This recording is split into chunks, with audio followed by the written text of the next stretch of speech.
When I signed up for the Mountain Haven Wellness Retreat, I thought it would be the reset I desperately needed. A week of yoga, meditation, and detox in the middle of nowhere. No phones, no distractions, just peace. The brochure promised total transformation, and after a year of burnout, I was ready for it. The retreat was nestled deep in the mountains, surrounded by dense forests and jagged peaks. The drive up was beautiful but isolating.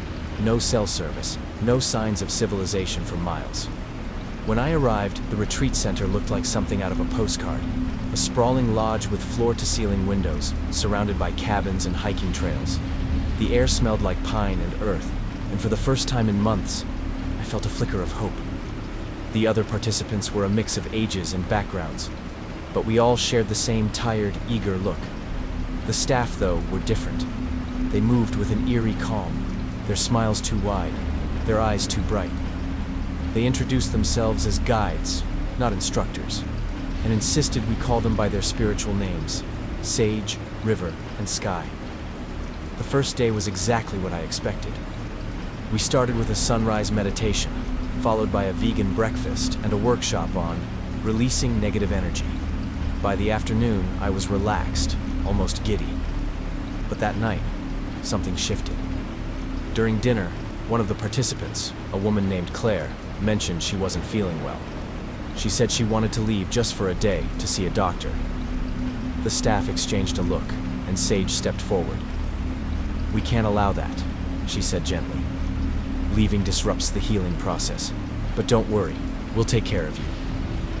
Claire protested, but two staff members escorted her out of the dining hall. The rest of us sat in silence, the air suddenly heavy. "She'll be back soon," Sky assured us, her voice smooth and unshakable. "Sometimes the body resists healing. We'll help her through it." The next morning, Claire wasn't at breakfast. When I asked about her, River smiled and said, "She's undergoing a special cleansing. She'll rejoin us when she's ready." By the third day, I started noticing other things. The staff never left the property. The gates at the end of the driveway were always locked. And every night, I heard faint chanting coming from somewhere deep in the woods. Then, on the fourth day, Ethan, a guy in my yoga class, tried to leave. He packed his bag during lunch and walked toward the gates. I watched from the lodge window as two staff members intercepted him. They spoke softly, their hands on his shoulders, guiding him back toward the main building. He didn't resist. That night, Ethan was gone. "Where is he?" I asked Sky during dinner, my voice trembling. She smiled, her eyes glinting in the candlelight. "He's undergoing cleansing. It's a necessary step for those who resist the process." "But he didn't want to stay," I said, my voice rising. "You can't just—" "We can," she interrupted, her tone sharp for the first time. "This is a sacred space. Those who enter must commit fully. Otherwise, they risk contaminating the energy of the group." I wanted to argue, to demand answers, but something stopped me. The way she looked at me, like she already knew what I was thinking, like she could see the fear crawling under my skin. That night, I lay in my cabin, staring at the ceiling. The chanting in the woods was louder now, more insistent. And then I heard it. A scream, faint but unmistakable, cutting through the night. I bolted upright, my heart pounding. But when I opened the door, the grounds were silent. The staff stood in a circle near the woods, their faces illuminated by the glow of a bonfire. They were chanting, their voices low and rhythmic. I closed the door and locked it, my hands shaking. That's when I noticed the pamphlet on my nightstand. I hadn't looked at it since I arrived. It was titled, "The Path to Total Surrender." I flipped it open, and my stomach dropped. Inside were testimonials from past participants, people who claimed the retreat had saved them, who talked about letting go of the self and embracing the collective. But at the bottom of the page, in small print, was a line that made my blood run cold. "Not all who enter are ready to leave." The next morning, I woke up to the sound of birds chirping outside my cabin. For a moment, I almost convinced myself that the scream I'd heard the night before was just a nightmare. But the pamphlet was still on my nightstand, its words burned into my mind. "Not all who enter are ready to leave." I dressed quickly and headed to the lodge for breakfast, my nerves on edge. The dining hall was quieter than usual. A few participants exchanged uneasy glances, but no one spoke about Ethan or Claire. It was as if we'd all silently agreed not to question what was happening. Skye stood at the front of the room, her hands clasped in front of her. "Good morning, Seekers," she said, her voice warm and inviting. "Today, we'll begin our deep cleansing rituals. These practices are designed to help you shed your old self and embrace your true essence." I forced myself to eat, though every bite felt like ash in my mouth. After breakfast, we were divided into small groups. My group was led by River, who guided us to a secluded clearing in the woods. The air was thick with the scent of burning sage, and a circle of stones marked the center of the clearing. "Sit," River instructed, gesturing to the ground. "Close your eyes and focus on your breath. Let go of your thoughts, your fears, your doubts. Surrender to the process." I sat cross-legged on the cold earth, my heart racing. The others around me seemed calm, their faces serene as they followed River's instructions. But I couldn't relax. Every sound, the rustle of leaves, the distant call of a bird, made my skin crawl. "Now," River said, her voice soft but commanding. "Repeat after me. I release all that no longer serves me." The group chanted the words in unison, their voices blending into a hypnotic rhythm. I hesitated, my lips moving silently. River's eyes snapped open, locking onto mine. "Louder," she said, her tone sharp. "You must mean it." I swallowed hard and repeated the words, my voice trembling. "I release all that no longer serves me." The chanting continued, growing louder and more intense. I felt a strange pressure in my chest, like something was being pulled out of me. My vision blurred, and for a moment, I thought I saw shadows moving at the edge of the clearing. When the session ended, I was drenched in sweat. The others looked refreshed, their eyes bright and their smiles wide. But I felt hollow, like a part of me had been stripped away. That afternoon, I tried to talk to one of the other participants, a woman named Maya.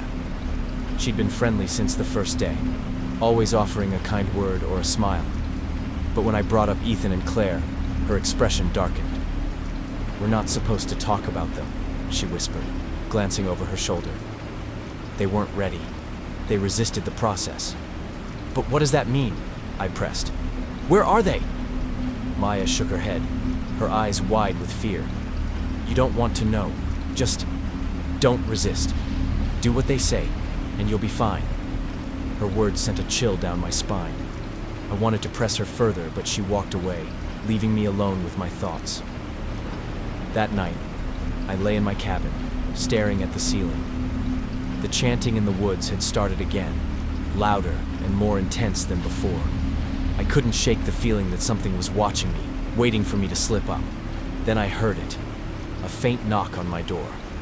I froze, my heart pounding. The knock came again, louder this time. "Who's there?" I called, my voice shaking. No answer. I crept to the door and peered through the peephole. The porch was empty. I unlocked the door and opened it a crack, the cold night air biting at my skin. There was no one there, just the dark, silent woods. But on the doorstep was a small, folded piece of paper. I picked it up with trembling hands and unfolded it. The message was scrawled in messy handwriting. "Get out while you still can." I stared at the note, my hands trembling. The words seemed to pulse on the page, a desperate warning that sent a cold wave of fear through me. I glanced around the porch, half expecting someone to jump out of the shadows, but the night was still and silent. I closed the door and locked it, clutching the note to my chest. My mind raced. Who had left it? Was it someone trying to help me, or was it a test from the staff? I couldn't trust anyone, not the staff, not the other participants, not even myself. The chanting in the woods grew louder, the rhythmic hum vibrating through the walls of the cabin. I pressed my ear to the door, listening. The voices were closer now, almost as if they were circling the cabin. I needed to get out. I grabbed my backpack and stuffed it with the few belongings I'd brought. Clothes, my journal, a flashlight. I hesitated at the door, my hand hovering over the lock. What if they were waiting for me? What if this was all part of the cleansing? But I couldn't stay. Not after the note. Not after Ethan and Claire. I opened the door slowly, wincing as the hinges creaked. The night air was cold, the moon casting an eerie glow over the retreat grounds. I crept down the porch steps, my flashlight off, and moved toward the tree line. The woods were dense, the trees towering overhead like silent sentinels. I moved as quietly as I could, my breath coming in shallow gasps. Every snap of a twig, every rustle of leaves made my heart skip a beat.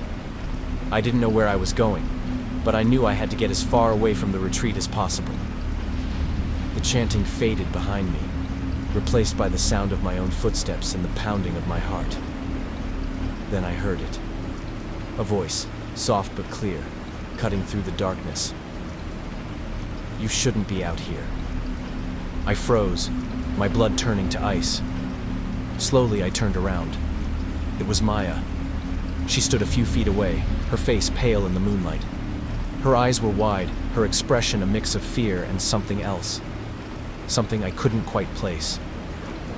"Maya," I whispered, relief and panic warring inside me. "What are you doing out here?" "I could ask you the same thing," she said, her voice trembling. "You're going to get yourself killed." "I have to leave," I said, my voice breaking. "You saw what happened to Ethan and Claire. I can't stay here." Maya stepped closer, her eyes darting around the woods. "You don't understand. They're always watching. They'll find you. And if they do..." She trailed off, her gaze dropping to the ground. "What?" I pressed. "What will they do?" Maya looked up, her eyes filled with tears. "They'll take you to the cleansing chamber, and no one comes back from that." My stomach churned. "What's in the chamber?" She shook her head. "I don't know. No one does. But I've heard things, screams, voices, and then silence." I took a step back, my mind racing. "Come with me," I said. "We can leave together. We can get help." Maya hesitated, her eyes flickering with hope. But then she shook her head. "I can't. I'm too far gone. But you still have a chance." Before I could respond, a twig snapped behind us. Maya's eyes widened in terror. "Run," she whispered. I didn't need to be told twice. I turned and bolted into the woods, my flashlight bouncing in my hand. The trees blurred around me as I ran, my lungs burning, my legs screaming in protest. Behind me, I heard footsteps, heavy, deliberate, gaining on me. I didn't dare look back. I ran until I couldn't run anymore, collapsing against a tree, gasping for air. The footsteps had stopped, but the woods were too quiet, too still. Then I saw it, a faint light in the distance, a road. I stumbled toward it, my legs shaking with exhaustion. As I reached the edge of the woods, I saw a car parked on the side of the road, its headlights cutting through the darkness. I waved my arms, shouting for help. The car door opened, and a man stepped out. "Are you okay?" he called, his voice filled with concern. I nodded, tears streaming down my face. "Please, I need help. There's a retreat center back there. They're holding people against their will." The man's expression changed, his eyes narrowing. "A retreat center? You mean Mountain Haven?" I froze. "How do you know about it?" He smiled, but it didn't reach his eyes. "Because I work there." Before I could react, he grabbed my arm, his grip like iron. I screamed, struggling against him, but he was too strong. "You shouldn't have run," he said, his voice cold. "Now you'll need extra cleansing." I fought with everything I had, but it was no use. He dragged me back toward the woods, the retreat center looming in the distance. The last thing I saw before everything went black was Maya, standing at the edge of the clearing, her face filled with sorrow. And then the chanting began again. Epilogue. The escape. When I came to, I was lying on a cold, hard surface. The air was damp, and the faint smell of earth and decay filled my nostrils. My head throbbed, and my body felt heavy, as if I'd been drugged. I tried to move, but my wrists and ankles were bound with rough rope. Panic surged through me as I realized where I was, the cleansing chamber. The room was small and dimly lit, the walls made of rough stone. In the center was a shallow pit, filled with what looked like ash and bones. My stomach turned as I noticed symbols carved into the walls, strange, twisting shapes that seemed to pulse in the flickering light of a single candle. I heard footsteps outside the door, and my heart raced. I had to think fast. I twisted my wrists, testing the ropes. They were tight, but not impossible to loosen. I wriggled my hands, ignoring the pain as the rough fibers bit into my skin. The door creaked open, and Sage stepped inside, her face calm but her eyes gleaming with something dark. "You've caused quite a disruption," she said, her voice smooth and cold. "But don't worry, we'll fix you." She approached me, holding a small vial of liquid. "This will help you let go," she said, uncorking the vial. I pretended to struggle, buying myself time. As she leaned closer, I kicked out with all my strength, catching her in the stomach. She stumbled back, dropping the vial, which shattered on the floor. I used the distraction to free my hands, the rope finally giving way. My fingers fumbled with the knots at my ankles as Sage recovered, her expression twisting into anger. "You can't escape," she hissed, lunging toward me. I rolled to the side, narrowly avoiding her grasp, and scrambled to my feet. My legs were weak, but adrenaline pushed me forward. I grabbed the candle from the wall and threw it at her, the flame catching her sleeve. She screamed, batting at the fire, and I bolted for the door. The hallway outside was dark, but I ran blindly, my heart pounding in my ears. I could hear shouts behind me, the sound of footsteps closing in. I turned a corner and saw a narrow staircase leading upward. I took the steps 2 at a time, my breath coming in ragged gasps. At the top of the stairs was a door. I slammed into it, my shoulders screaming in pain, but it didn't budge. I fumbled with the latch, my hands shaking, and finally pushed it open. I stumbled out into the night, the cold air hitting me like a slap.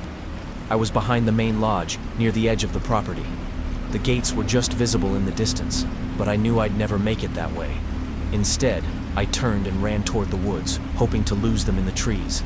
I ran until my legs gave out, collapsing behind a fallen log. I listened for sounds of pursuit, but the woods were silent. I didn't know how long I lay there, shivering and exhausted. But eventually, I forced myself to move. I followed the sound of running water, hoping it would lead me to a road or a town. After what felt like hours, I saw lights in the distance, a small gas station. I stumbled toward it, my body on the verge of collapse. The attendant inside took one look at me and called the police. When they arrived, I told them everything. About the retreat, the staff, the cleansing chamber. They listened with growing concern, and within hours, a SWAT team was dispatched to Mountain Haven. I never found out what happened to Maya, or the others who were still there. The police found the retreat abandoned, the staff gone without a trace. The cleansing chamber was empty, but the symbols on the walls and the pit of ash were enough to confirm my story. I moved away shortly after, changing my name and cutting all ties to my old life. The nightmares still come, though. The chanting, the screams, the feeling of being watched. But I'm alive, and that's enough. Mountain Haven may be gone, but I know they're still out there, waiting for the next lost soul to wander into their trap. And I'll spend the rest of my life warning others to stay away. Because not all who enter are ready to leave, and not all who leave are ever truly free. I'd been hitchhiking for hours, my thumb numb from waving at passing cars, when the van pulled over. It was an old, beat-up thing, its paint peeling and its windows tinted dark. The side door slid open, and a woman leaned out, her smile warm and inviting. "Need a ride?" she asked. I hesitated.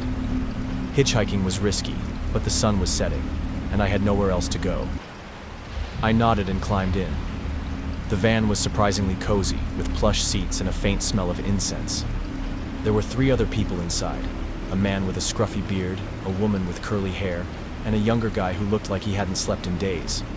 They introduced themselves as Eli, Mara, and Jesse. "We're heading to our commune," Eli explained as the van rumbled down the road.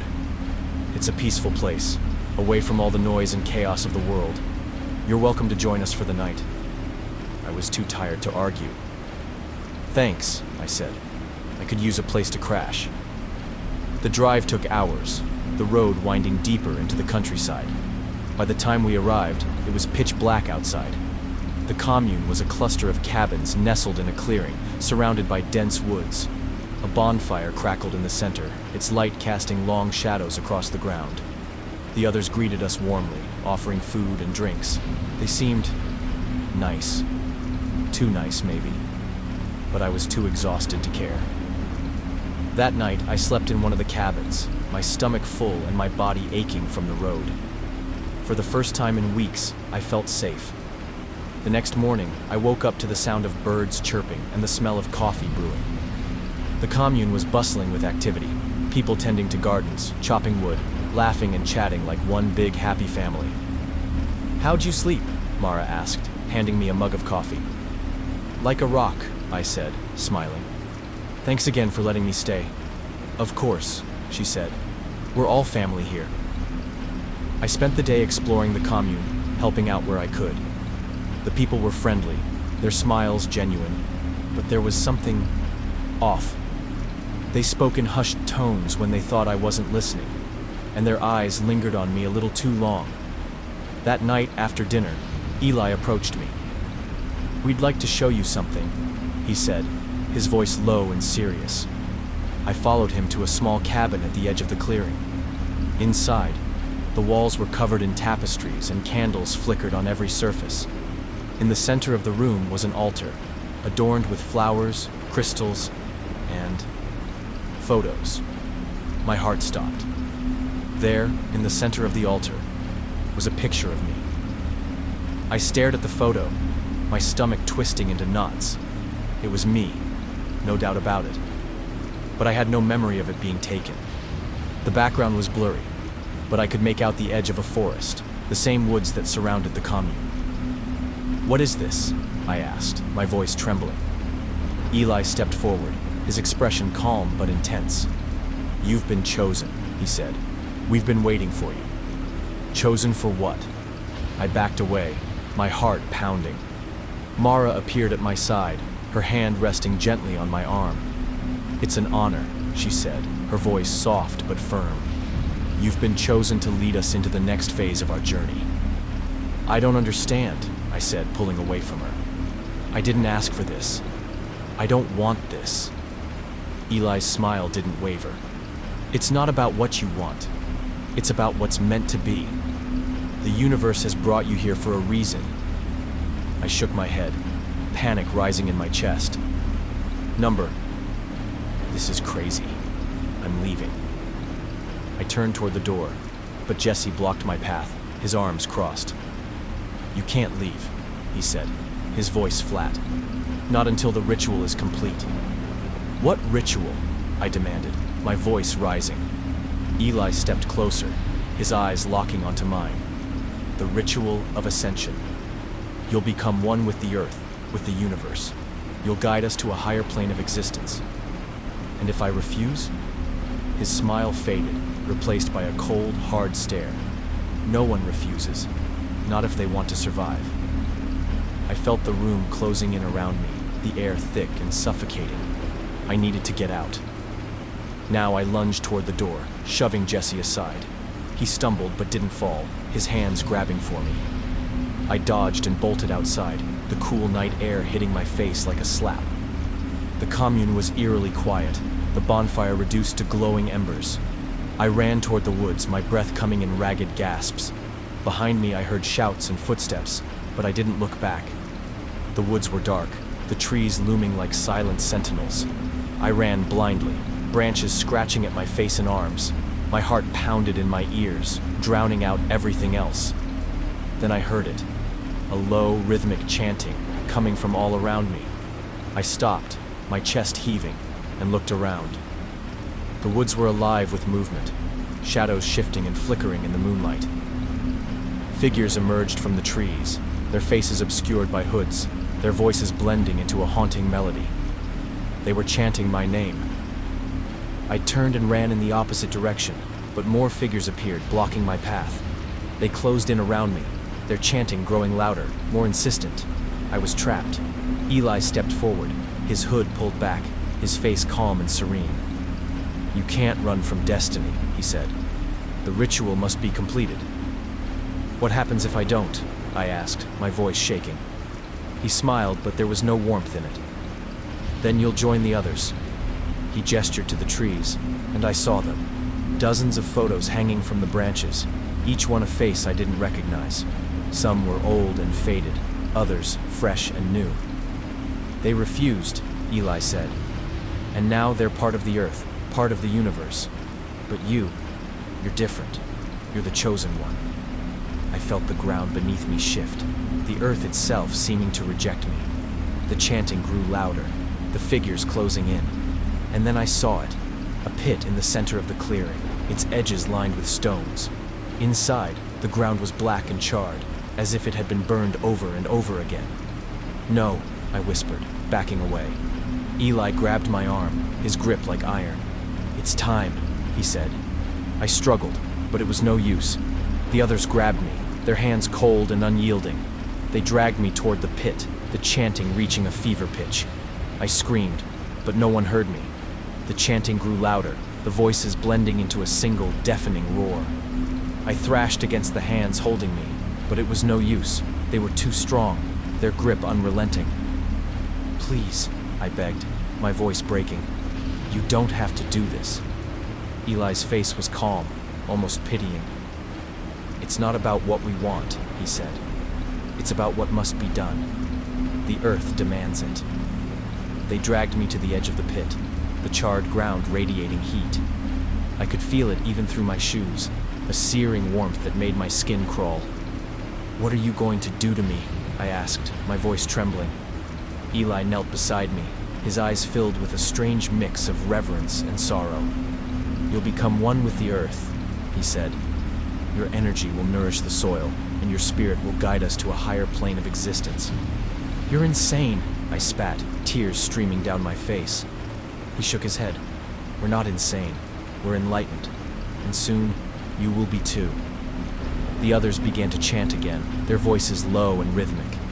Eli stood and stepped back, his hands raised as if in prayer. "Begin the ritual," he said. The figures around the pit began to move, their hands reaching for me. I struggled, but it was no use. They lifted me off the ground, their grip firm and unyielding. I screamed, my voice echoing through the woods. But no one came. No one would. They carried me to the edge of the pit and held me over the charred ground. The heat was unbearable, the air thick with the smell of ash and burning wood. "Please," I begged one last time. "Don't do this." Eli stepped forward, his eyes filled with a strange, almost sad determination. "It's not about what we want," he said again. "It's about what must be done." And then they dropped me. I fell into the pit, the heat engulfing me like a wave. I landed hard, the charred ground crumbling beneath me. I scrambled to my feet, my hands and knees burning, but there was no way out. The walls of the pit were too high, the edges lined with stones that seemed to pulse with a strange, dark energy. The chanting grew louder, the figures around the pit swaying in unison. I looked up, my vision blurred by tears and smoke, and saw Eli standing at the edge, his arms raised to the sky. "The earth demands it," he said, his voice echoing through the clearing. And then the ground beneath me began to move. I stumbled back, my heart pounding, as the charred earth shifted and cracked. Something was rising from the ground, something dark and twisted, its form shifting and writhing like smoke. I screamed, but the sound was swallowed by the chanting. The thing in the pit reached for me, its tendrils wrapping around my legs, my arms, my chest. I struggled, but it was no use. The more I fought, the tighter it held me. The last thing I saw before everything went black was Eli's face, his eyes filled with a strange, almost sad satisfaction. When I opened my eyes, I was lying on the forest floor, the first light of dawn breaking through the trees. My body ached, my clothes torn and singed, but I was alive.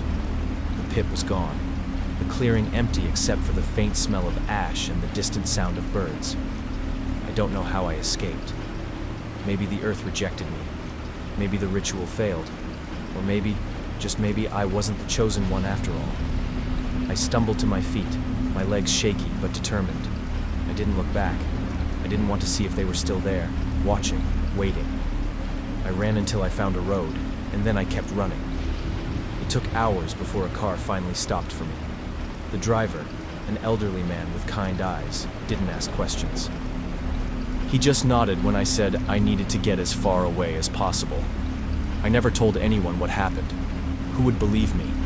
But sometimes, in the quiet moments, I hear the chanting. I feel the heat of the pit. And I wonder if they're still out there, waiting for the next chosen one. I don't hitchhike anymore. It had been 5 years since I left the circle of the eternal flame. 5 years since I'd packed my bags in the middle of the night and disappeared into the woods, leaving behind the compound, the rituals, and the people I'd once called family. At first, I thought I was free. I changed my name, moved to a new city, and started over. I got a job, made new friends, and tried to forget about the life I'd left behind. But the circle didn't forget about me. The first letter arrived 6 months ago. It was slipped under my apartment door, the envelope plain and unmarked. Inside was a single sheet of paper, the words scrawled in familiar handwriting. "We miss you. Come home." I threw it away, telling myself it was just a prank. But then the letters kept coming. Once a week, always the same message, always in the same handwriting. "We miss you. Come home." I tried to ignore them, but they were impossible to forget. Every time I saw the envelope, my stomach would twist into knots, and I'd feel that old, familiar fear creeping back in. Then, 2 weeks ago, the letters stopped. At first, I was relieved. Maybe they'd finally given up. Maybe I was free. But then I started seeing them. It was subtle at first. A figure standing at the edge of the parking lot at work, their face obscured by a hood.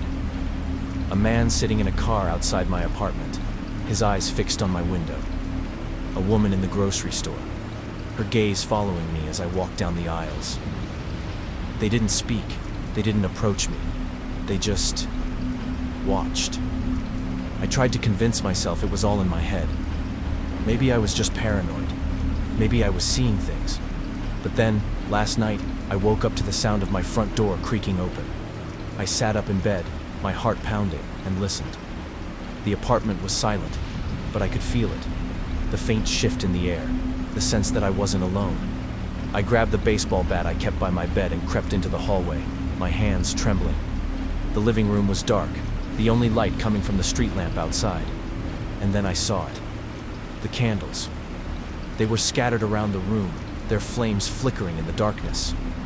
On the wall above the couch, written in red paint, were the words, "Come home." I stood frozen in the hallway, the baseball bat slipping from my hand and clattering to the floor. The words on the wall seemed to pulse in the dim light, the red paint dripping like blood. "Who's there?" I called, my voice shaking. No answer. I grabbed my phone and turned on the flashlight, sweeping the beam across the room.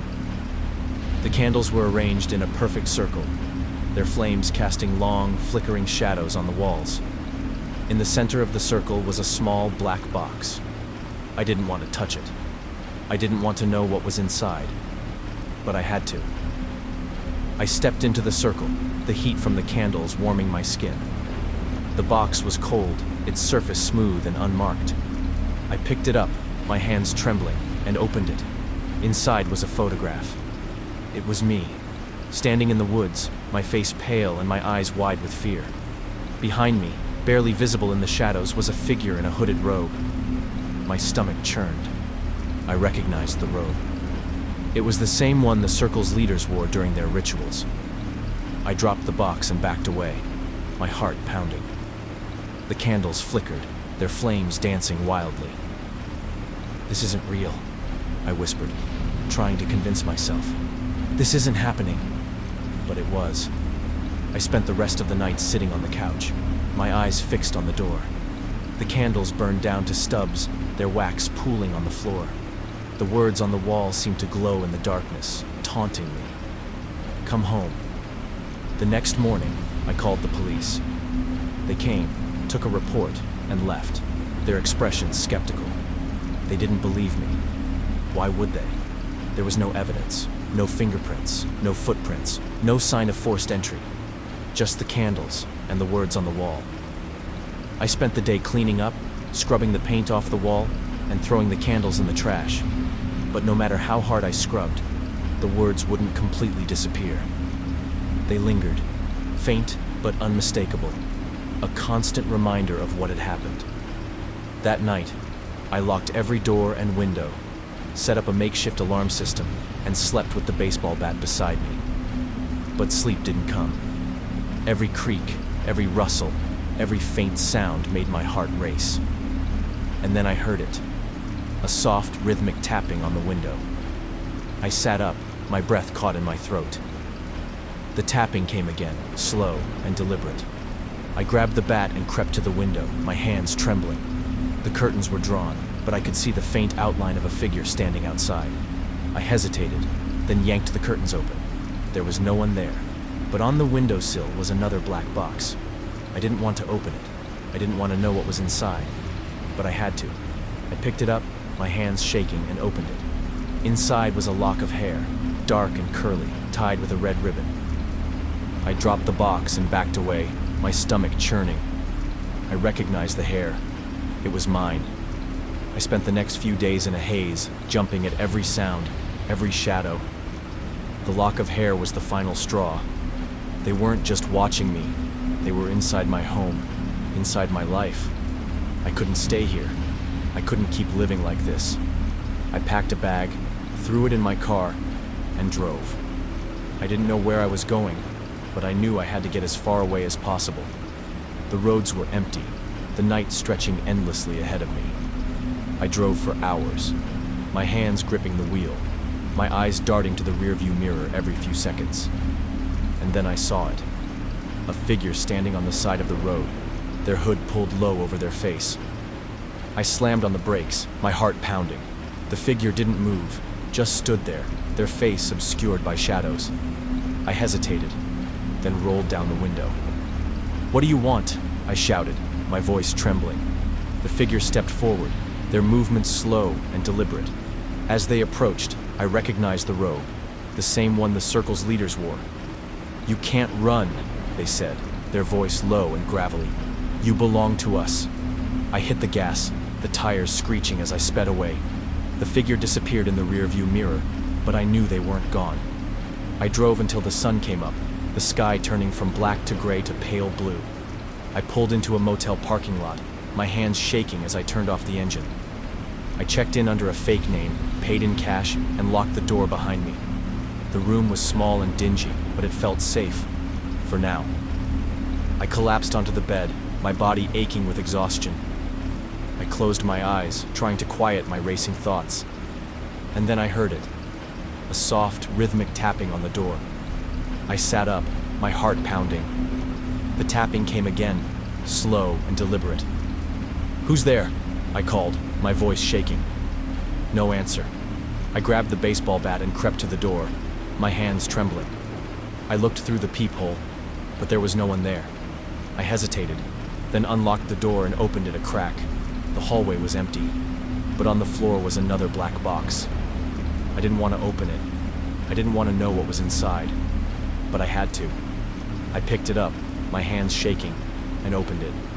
Inside was a single photograph, a picture of me, sleeping in the motel room, and written on the back in familiar handwriting were the words, "You can't escape, come home." When I agreed to go undercover for a documentary about cults, I thought I knew what I was getting into. I'd done my research, studied their rituals, and prepared myself for the worst. But nothing could have prepared me for the Circle of the Veil. The Circle was different from the others.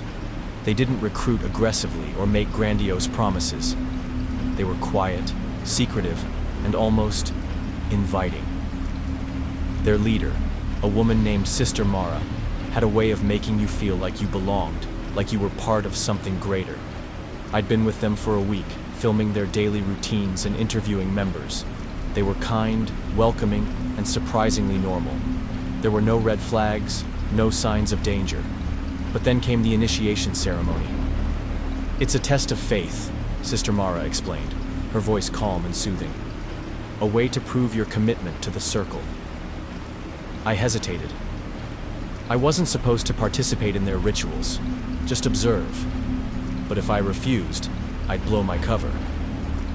"What does it involve?" I asked, trying to sound curious rather than nervous. Sister Mara smiled. "You'll see."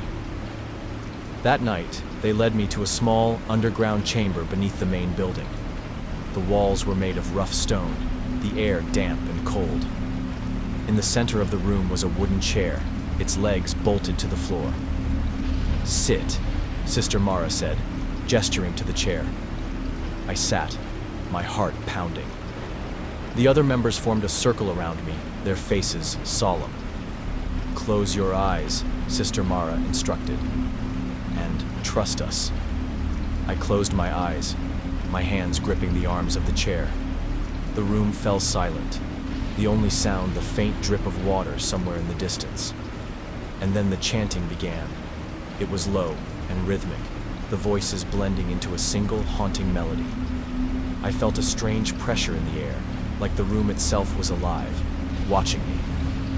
"Open your heart," Sister Mara said, her voice echoing in the chamber. "Let go of your fears. Surrender to the circle." I tried to stay calm, to remind myself that this was just a ritual, that I was in control.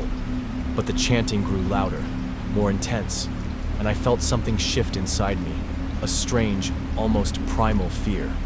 And then the lights went out. The darkness was absolute, pressing down on me like a physical weight. I couldn't see anything. Not the chair, not the walls, not the faces of the circle members. The chanting continued, their voices low and rhythmic, filling the chamber with an eerie, almost hypnotic energy. "What's happening?" I asked, my voice trembling. No one answered. I tried to stand, but my legs wouldn't move. It was as if the chair itself was holding me in place, its wooden arms digging into my skin. "Let me go," I said, louder this time. Still no answer. The chanting grew louder, the voices blending into a single deafening roar. I felt a strange pressure in my chest, like something was being pulled out of me. My vision blurred, and for a moment, I thought I saw shadows moving in the darkness. And then, I heard it. A voice, soft but clear, cutting through the chanting. "You must surrender," it said. I turned my head, trying to find the source of the voice, but there was nothing but darkness. "Who's there?" I asked, my voice shaking. No answer. The chanting grew louder, the voices blending into a single, deafening roar. I felt a strange pressure in my chest, like something was being pulled out of me. My vision blurred, and for a moment, I thought I saw shadows moving in the darkness. And then I felt it. A hand on my shoulder, cold and heavy. I screamed, thrashing against the chair, but it was no use. The hand tightened its grip, its fingers digging into my skin. "You must surrender," the voice said again, its tone calm but insistent.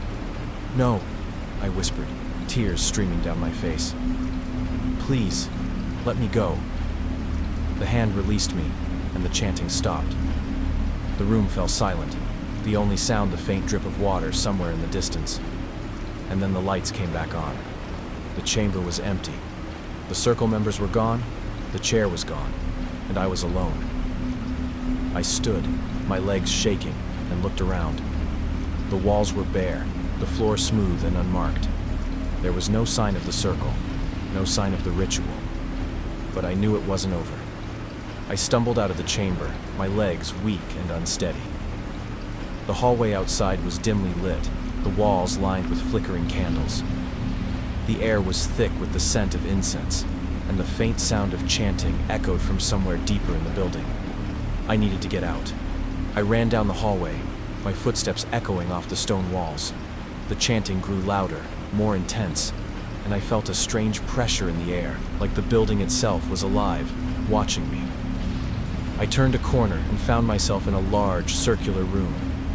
The walls were covered in tapestries, their patterns swirling and shifting in the candlelight.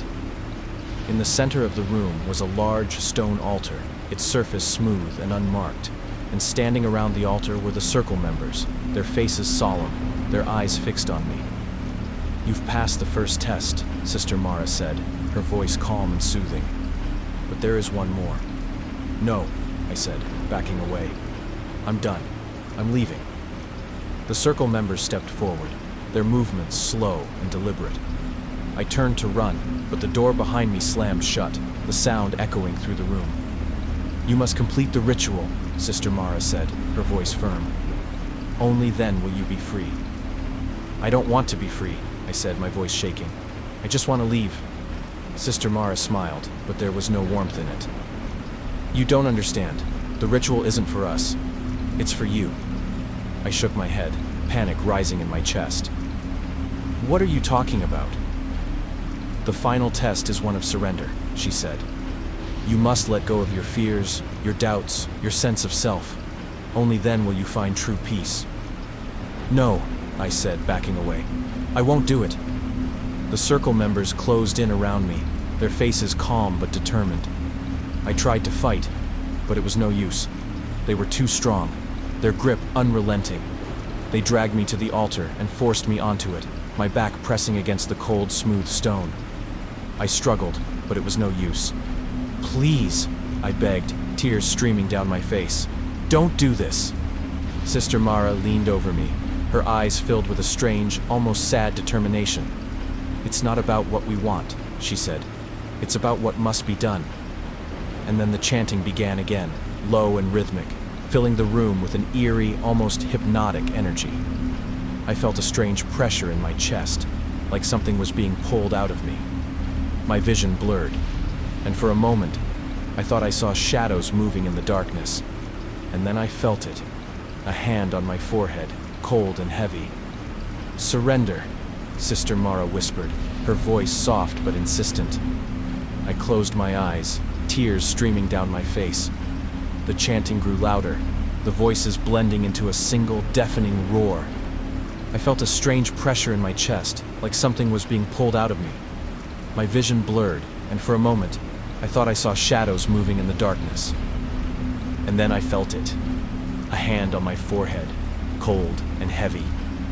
"Surrender," Sister Mara whispered, her voice soft but insistent. I took a deep breath, my body trembling. I didn't want to give in. I didn't want to let go. But the chanting was everywhere, inside my head, inside my chest, pulling me deeper and deeper into the darkness. And then, with a shuddering exhale, I let go. The room fell silent.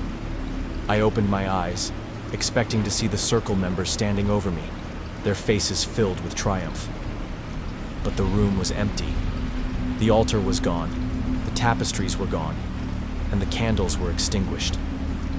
I was alone. I sat up, my body aching, and looked around. The chamber was dark, the only light coming from a small, flickering bulb in the ceiling. The air was cold and damp, and the faint sound of dripping water echoed in the distance. I stood, my legs shaking, and stumbled toward the door. It was unlocked, the hallway beyond dimly lit and empty. I ran, my footsteps echoing off the stone walls, until I reached the exit. The night air hit me like a slap, cold and sharp. I collapsed onto the ground, gasping for breath, my body trembling with exhaustion. I was free. Or so I thought. The next morning, I woke up in my bed, the sunlight streaming through the windows. For a moment, I thought it had all been a dream, the circle, the ritual, the altar. But then I saw it. On my nightstand was a single black candle, its wax melted and pooled on the surface. And next to it was a note, written in familiar handwriting. "You've passed the test. Welcome home."